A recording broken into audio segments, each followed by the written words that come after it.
Child author and child rights activist Stacey Fru has been elected to the Johannesburg Student Council Executive. The multiple award-winning book enthusiast and community builder is now Junior MMC for community development in the City of Johannesburg. Ms. Fru joins us now for this conversation. Stacey, a very good morning to you. I don't even know whether I should stop practicing to say Madam President. No, just Stacey's fine. Just Stacey's fine. Stacey, you know, it's been such a beautiful journey to have to witness you and how you've grown up, your love for books being translated into actually you now being an author, writing, winning multiple awards, and to this part of leadership right now. Just talk to us a little bit about the journey to transition, to take ownership, to where you're now a Junior MMC for community development.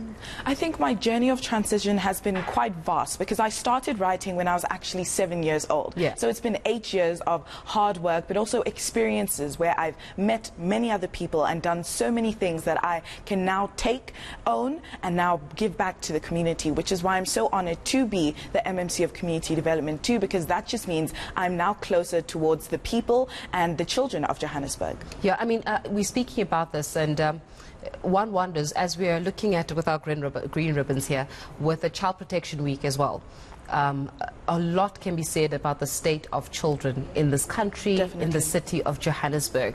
I mean, you're a 15-year-old teenager, right? But you've been given this position of leadership. What do you think are some of the realities being faced by young people and children in this country?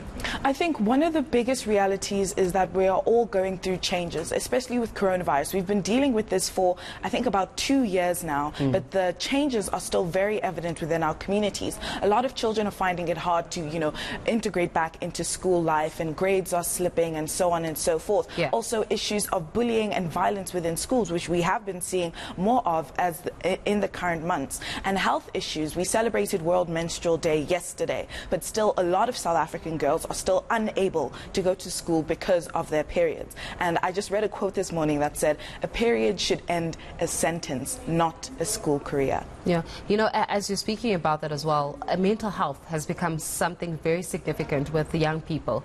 A lot of them saying that it's hard to cope with the COVID-19 pandemic and the added pressure of it. Yes. When you're looking even with your own school, right, and some of the kids that are in your own school, how are they handling this issue of mental health, and how has COVID-19 actually further added to the conversation around mental health? I think a lot of people, myself included, have taken a hit from COVID-19, and it has affected our mental health.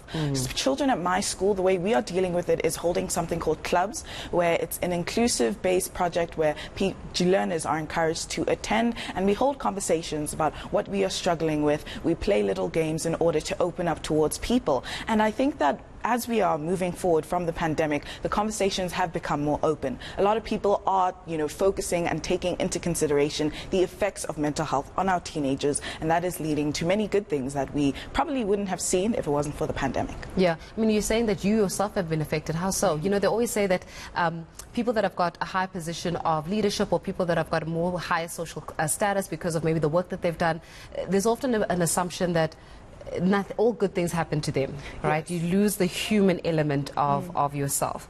How have you, though, managed to navigate this very uncertain path, to be 15 in a COVID-19 pandemic, having to have a stop-and-go kind of system when it comes to education, not having to touch base with your friends?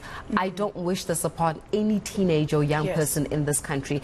I struggle as an adult. I can't imagine being a young person. How have you been affected? I think it's the way I've been mainly affected is getting used to this system of isolation. I was so used to, after, you know, months and months of lockdown, of just closing myself off to everyone. I would rarely speak to, you know, friends or family unless it had to do with something very important. So I think having to move away from that period of isolation and starting to open up to more people, speaking about what I felt, how I felt, and, you know, trying to express myself more openly, those have been one of the things I've struggling with. But also this thing of self-image, and I know a lot of young teenagers struggle with self-image. Oh, no, we can go there. We can take it there, because these are very important conversations. Definitely. Community development comes in with even conversations around self-image. Talk to us about that. So with my position in the JSC under community development, I focus on women, religious communities, but also NGOs. So when it comes to me, I'm very passionate about women and the girl child. And a lot of things we struggle with is self-image, body image, when it comes to even in the workplace, in school, in our different environments within our families. So being body shamed or feeling that you aren't good enough, those are issues that I want to deal with. And there are a lot of projects that I want to focus on through campaigning, donating, protesting, but most of all, educating the young children of Johannesburg. You know, as you're speaking about issues of body image and body positivity and the like, how much pressure has social media placed on young people as well as their perceived realities?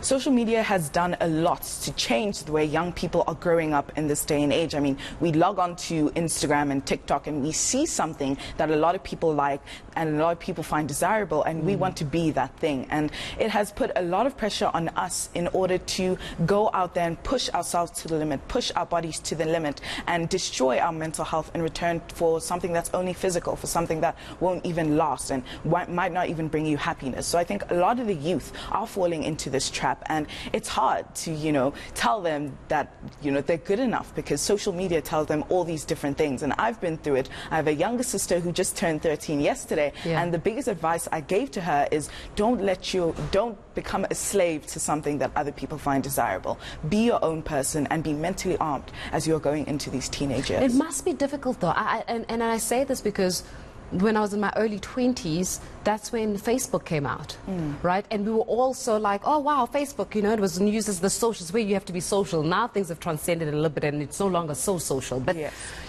now to be in a generation where it's not just about Facebook, it's now about Instagram, it's now about having these algorithms that will tell you what's beautiful, what's not beautiful, you know, what gets the most likes, what doesn't get the most likes.